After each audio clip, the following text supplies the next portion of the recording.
first game that was platinum this time round was Dragon Ball Xenoverse back in December, my platinum number 101, and the first of the heavy grinding and RNG games. I don't say this lightly, the RNG in this game is ridiculous. The game itself isn't bad at all. At the time it came out, it was a breath of fresh air since the story isn't the exact same as in the anime. As always, I popped about half the trophies the first time I played it back in 2015, and after jumping back in, I understand exactly why I gave up on it. The RNG is really terrible. As always, I had to start a new game because, you know, back in the day, I didn't upload any of my saves. I swear this is becoming a catchphrase now. The first trophy to pop was the Battle in Your Sleep trophy, which all I did was complete one parallel quest, so the game recognized my presence, and then I just quit the game and reloaded it 7 times. Easy peasy, lemon squeezy. Next, I sent a random stranger a gift for the Share Your Energy With Me trophy, and after that, I gathered the 7 Dragon Balls for the Best Miracle of the World trophy. By the way, a great Dragon Ball farming method is to go to the offline parallel quest, choose mission 12, fight the random NPC at the start of the level. If one doesn't spawn, just retry the level until one does. Be sure to kill it with a super or ultimate attack, and then make sure you get a key item when the fight's over. The key item is your guaranteed Dragon Ball. If you don't get a key item, retry until you do. Once you do get the key item, be sure to complete the quest, because if you don't, you won't get the Dragon Ball in the end. Rinse and repeat until you have all 7. Trust me, out of all the Dragon Ball farming methods, this is definitely the quickest one. Anyway, after this, I jumped online to pop all the online trophies with some help from Felicia and Voluster from my Discord. Thank you, legends. For winning online 7 times in a row in Endless Battle, I popped the For the Sake of the Future trophy, as well as almost all the other online trophies at the same time. Then I watched 7 online battles to pop the Rival to My Dreams trophy. And finally, I revived 7 allies online for the Team Player trophy, which concluded all the online boosting. Now that the online was done, I needed to finish off the story, including the special chapter. I gathered the 5 shards needed, and I finished the special story quest for the Close Calls or More Exciting trophy. Now I needed to grind like crazy to unlock the rest of the trophies, and this is where the real torture began. I started by completing all the parallel quests, and in the process I popped the Chaos is Coming trophy for completing over 50% of them, the End of the Century Excitement trophy for completing 80% of them, the All Around the Universe trophy for visiting all stages, and of course the Memories Buried in Time for completing all of the parallel quests. Next I started working on gathering all the super attacks and ultimate attacks, which meant I had to repeat the parallel quest for as many times as I needed to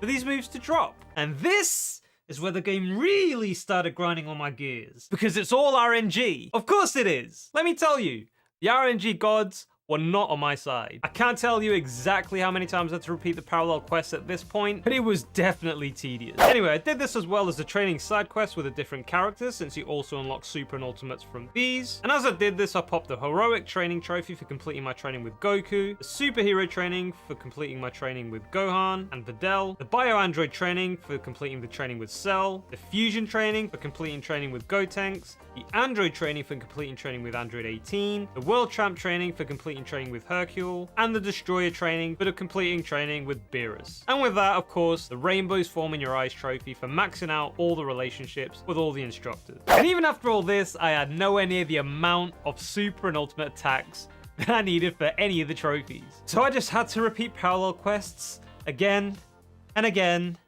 and again. I've said it before, and I'm gonna say it again. The RNG in this game is no joke. It took me literal days sometimes to get one single move. It's RNG on top of RNG. Sometimes requirements were met, but the special events didn't happen because of the RNG, and so the special move wouldn't drop. This game almost made me give up on my backlog entirely and just create a fresh account, just so I didn't have to do it anymore. This isn't even mentioning quests where the requirements were for NPCs to survive or be at a certain amount of health by the end of the quest. It was annoying to say the least. They are dumb as fuck. They must want to be killed because they would put themselves in line of fire every single time. As you can probably figure out by this point, I didn't have the best time with this game, but I still persisted. And once I finally got all the super and ultimates as well as all the special requirements from the parallel quests, I went ahead and grinded for Dragon Balls to get the last 4 moves, which meant I had to gather them 4 separate times to finally pop the full super power trophy for obtaining all the ultimates and the full ultimate power for obtaining all the supers. Finally! That wasn't the end of the grind. Oh no. Next, I had to unlock the last 3 characters to complete the roster, so I had to gather the Dragon Balls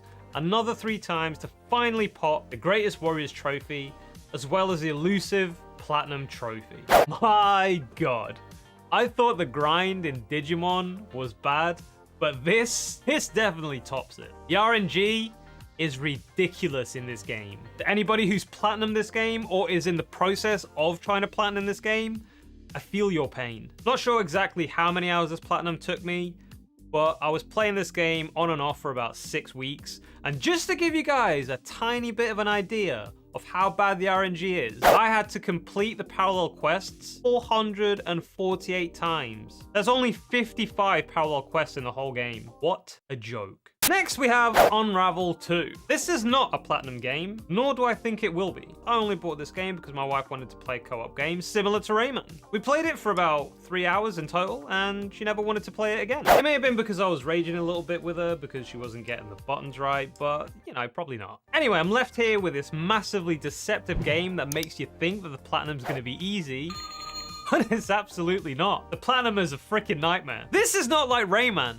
This is not fun. This is an 8 out of 10 in difficulty. That's at the same level as Devil May Cry 5, which, you know, I've platinumed now. Similar to FIFA 19 on the last video, if I can't find someone to co-op the game with me, let me know down below if it's you, it will be added to the graveyard as well. The next game I platinumed was Watch Dogs, also in December. Platinum number 102. This isn't a bad game, but it's not a very good game either. It's average in my opinion. You know, standard Ubisoft. Now, I bet you know what I'm going to say next, but I'm going to say it anyway. Back when I first played the game, I popped most of the trophies, apart from a few miscellaneous ones and the online ones. But then I gave up on the game, and no, I didn't upload my save either. So yes, I had to start a new game. Similar to the Division 2, the trophies have quite a bit of a delay before they pop, even after you meet the requirements, so you know, you have a little mini panic attack before every trophy pops. Anyway, I decided to get the online trophies done as soon as possible, so I played the story up to the point where I unlocked all the player modes, and then started bashing them out with the help from the amazing Abby from my Discord. Thank you, legend. First thing I did was complete 10 races. Keep in mind this has to be done in a public session, not in a private one. After completing the 10 races, I popped the Superhighway trophy. Abby then told me 5 times, which basically meant I just stood there doing nothing. And I popped the Trace trophy. And believe it or not, this concludes the only boostable trophies in the game. All the others need to be done publicly. I first hacked 10 enemy fixers online to pop the hackification trophy. Then I observed 10 enemy fixers online like a pro stalker for the piggyback trophy. And in the process, I also popped the stealth cookie trophy for stalking and not being spotted while doing it. Seems like I am a true shinobi after all. And with all that, all the online trophies were done. Thank God. So then I went on to the miscellaneous cleanup. First thing I did was participate in 5 different city games, which are chess, slot machine, drinking game, shell game, and poker to pop the power cycle trophy. After this, it was time to create some mayhem, so I started killing random people so the police would start scanning for me, so that I could escape 15 police scans for the White Rabbit object trophy. Next up was the drinking game.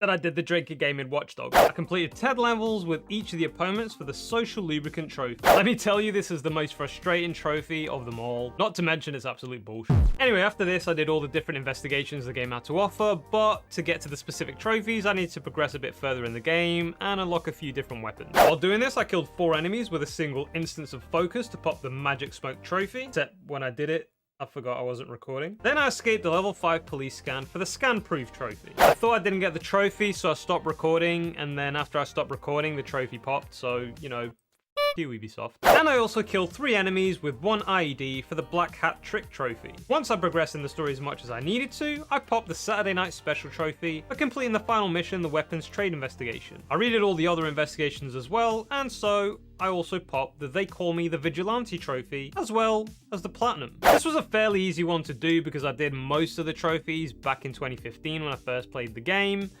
Like I said before, it's not a very good game. Not a very bad game, just average.